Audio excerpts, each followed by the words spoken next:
सावित्री 2 बेटों की माँ थी। उसे इस बात पर बड़ा घमंड था। वो मानती थी कि बेटे घर की शान होते हैं। ये ले सावित्री, मिठाई खा, मेरे यहाँ पोती पैदा हुई है। ये सुनते ही सावित्री मुंह बना के कहती है, अरे तू तो लुट गई, बर्बाद हो गई, तेरे यहाँ लड़की पैदा हो गई। अरे तू ऐसा क्यों कह रही है, मैं तो बहुत खुश हूँ। अरे जब तेरी पोती के पीछे तुझे खर्चे पर खर्चे करने पड़ेंगे ना, तब ये तेरी सारी खुशी गम में बदल जाएगी। पहले लड़की की पढ़ाई लिखाई का खर्चा, फिर उसकी शादी का खर्चा।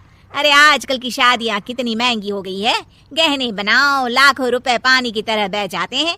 लड़कियाँ तो सिर्फ खर्चा करवाने के लिए ही पैदा होती हैं। इस तरह लड़कियों के प्रति अपने विचार व्यक्त करते हुए सावित्री ममता को लंबा चौड़ा भाषण देके चली जाती है। अब तो आप लोग इस कहानी में सावित्री देवी का पात्र अच्छी तरह समझ गए होंगे। कुछ समय बाद सावित्री की बड़ी बहू भी एक लड़की को जन्म देती है। फिर क्या था, सावित्री पूरा आसमान सर पर उठा लेती है। हे भगवान, ये तू मुझसे किस जन्म का बदला ले रहा है? अरे मैं तो मंदिर में रोज आकर तुझसे कहती तो थी कि मुझे एक पोता चाहिए, और तूने मुझे पोती दे दी।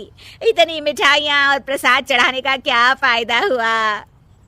तभी सावित्री की बहू निशा कहती है, क्या माँ जी, आप भी इतनी सी बात पर नाराज हो गई हैं? देखिए तो आपकी पोती कितनी सुंदर है, बिल्कुल आप पर गई है। अरे चुप कर, तुझे 9 महीने इतने महंगे महंगे काजू बादाम फल फ्रूट खिलाने का फायदा क्या हुआ? मेरे तो सारे पैसे बर्बाद हो गए। ये सुन सावित्री का बड़ा बेटा अजय कहता है, माँ तुम सिर्फ नाम के लिए 2020 में रहती हो। असल में तुम्हारा दिमाग सैकड़ों साल पुरानी सोच रखता है। आज के जमाने में लड़का और लड़की में कौन फर्क करता है। मैं तो बहुत खुश हूँ कि भगवान ने मुझे लक्ष्मी के रूप में बेटी दी है।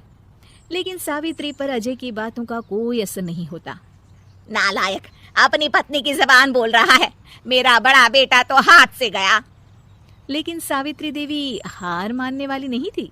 वो पोते की चाह में अपने छोटे बेटे विजय की शादी करवा देती है।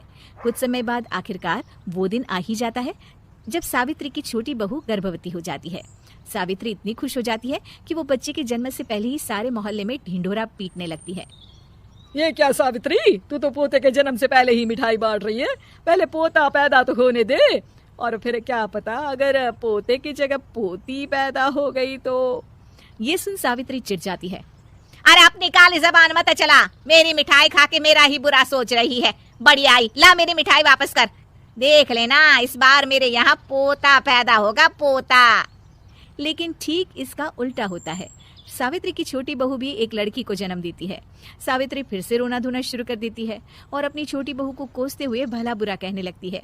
देखते ही देखते ये सावित्री की रोज की आदत हो जाती है। एक दिन उसकी इस आदत से परेशान होकर विजय अपने भाई अजय से कहता है, भैया माँ खुद एक औरत होकर हमारी बेटियों को पसंद नहीं करती, उल्टा उन्हें रोज कोसती रहती है। मुझे माँ की यह आदत बिल्कुल पसंद नहीं आती। अरे तू ठीक कहता है, मैं भी अब माँ से तंग आ गया हूँ।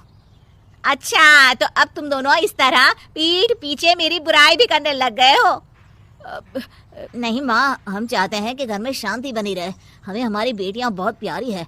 मैं नहीं चाहता कि वह तुम्हारे ताने सुन सुन कर बड़ी हो, और इसीलिए हम दोनों ये घर छोड़कर चले जाएंगे। हाँ माँ, मैं भैया की बात से सहमत हूँ। जब तुम इस घर में अकेली रहोगी तब तुम्हें अपनों की कीमत का एहसास होगा।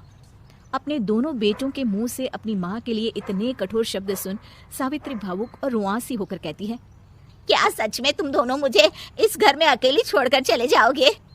हाँ माँ। हाँ माँ, अब पानी सर के ऊपर जा चुका है।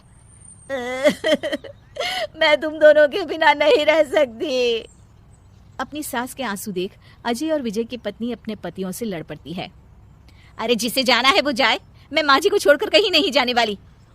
भाभी आप ये क्या कह रही हैं? वही जो तुम सुन रहे हो, दीदी बिल्कुल सही कह रही है। हम बेटियों के संस्कार हमें सिखाते हैं कि सास माँ समान नहीं बल्कि माँ ही होती है, और उस माँ की जिंदगी भर सेवा की जाती है। बेटे अपना फर्ज भूल सकते हैं, लेकिन बेटियां नहीं। आप दोनों शौक से जा सकते हैं। माँ जी, हम दोनों के रहते आपको किसी बात की फिक्र करने की जरूरत नहीं। फिर क्या था, सावित्री के ऊपर छाए बेटों के घमंड के बादल उसकी बेटी स्वरूप बहुओं के तेज के आगे आंसू के रूप में परिवर्तित होकर सावित्री की आंखों से बहने लगते हैं, और वो उन दोनों को गले लगा लेती है। मैं जिंदगी भर बेटियों को कोसती रही, लेकिन आज तुम दोनों को देख मुझे समझ आ गया कि बड़े अभागे होते हैं वो लोग जिनके घर बेटियां नहीं होती।